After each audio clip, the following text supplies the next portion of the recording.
Assalamualaikum 6th class, how are you? Today is our 12th online lecture of new intensive course in English. Let's start our lesson. Now open your books and go to the page number 48. Page number 48. Page number 48, language practice. Today our topic is concord. Concord, what is a concord? Concord is the agreement between subject and the verb.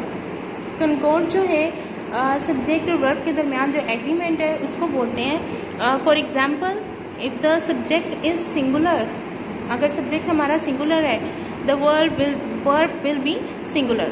We will use singular verb. For example, the cat eats mice. The cat eats mice. अब यहाँ पर बिल्ली singular है तो मैं indefinite tense का use करते हुए ईट्स एस का इजाफा कर रही हूँ. द कैट ईट्स माइस. अगर यही मेरा सब्जेक्ट प्लूरल हो जाएगा, मैं कैट की जगह कैट्स बोलूँगी, तो मेरा वर्ब उसके अकॉर्डिंगली आएगा. और प्लूरल के साथ हम एस या ई एस का इजाफा नहीं करते, तो सेंटेंस हो जाएगा the cats eat mice. The cats eat mice.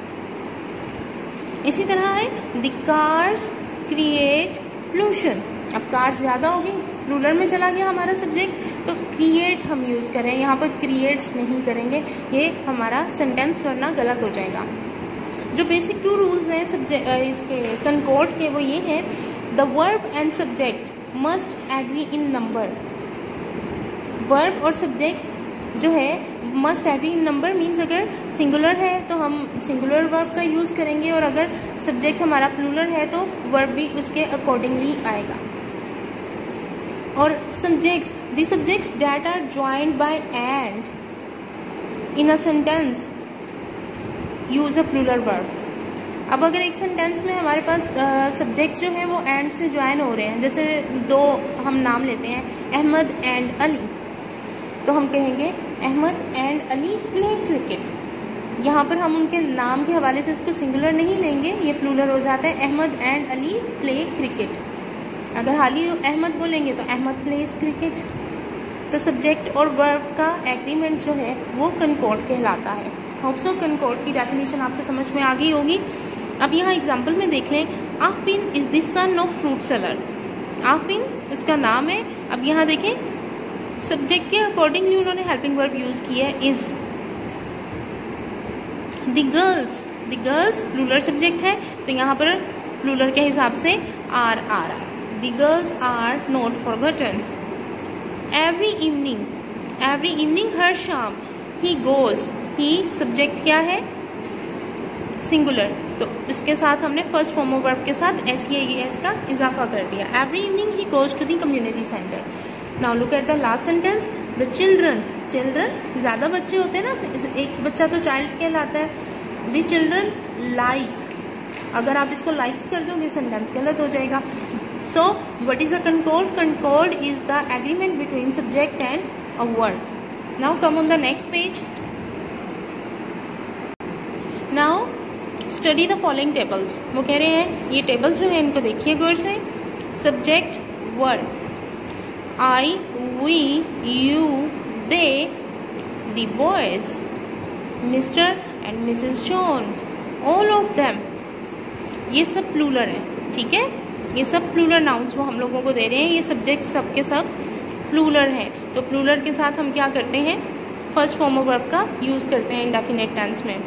I eat, we eat, you eat, they eat, the boys cry, Mr. and Mrs. John eat.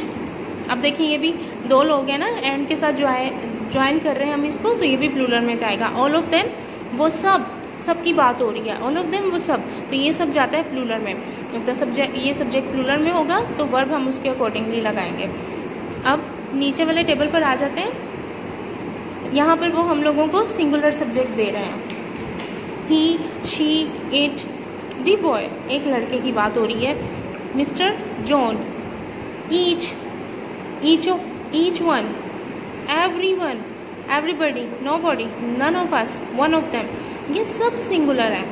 One of them उनमें से कोई एक, नन ऑफ अस हम में से कोई भी नहीं, नोबडी कोई भी नहीं, एवरीबॉडी हर कोई।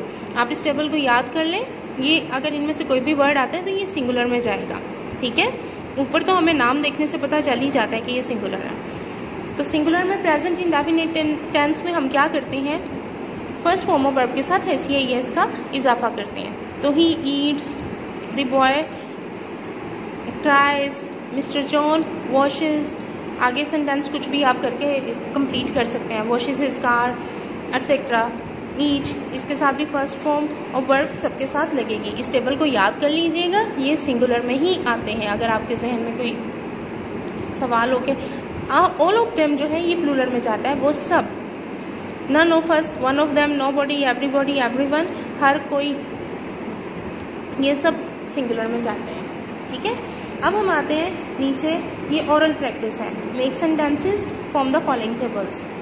अब आपने आई एम, आई के साथ प्रेजेंट टेंस में एम यूज़ करते हैं। I am happy, I was happy. I am feeling very hungry, I was feeling very hungry.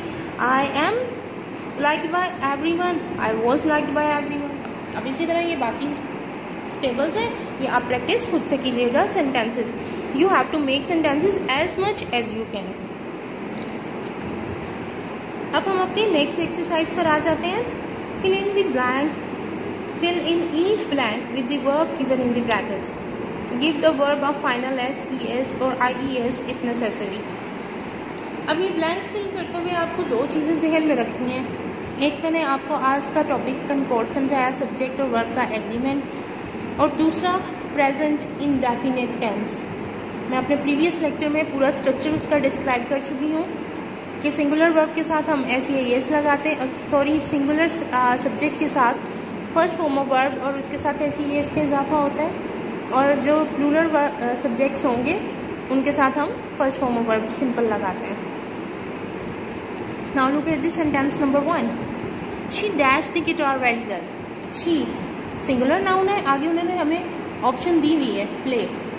तो इंडेफिनेट और कंकॉर्ड के हवाले से प्रेजेंट इंडेफिनेट और कंकॉर्ड को जहन में रखें। शी सिंगुलर है सब्जेक्ट, तो यहाँ हम इसको कर देंगे plays. She plays the guitar very well. Now look at this sentence. अब मैं बार बार हर एक चीज़ को डिफाइन नहीं करूँगी, ऑलरेडी मैं आप लोगों को कंकॉर्ड और इंडेफिनेट के बारे में बता चुकी हूँ। My uncle, uncle singular subject है। My uncle dash to his office every day.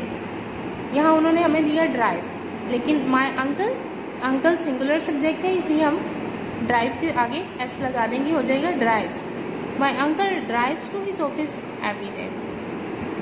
I dash toast and egg for breakfast. I have ही आएगा, ये ग्रामेटिकली रूल है।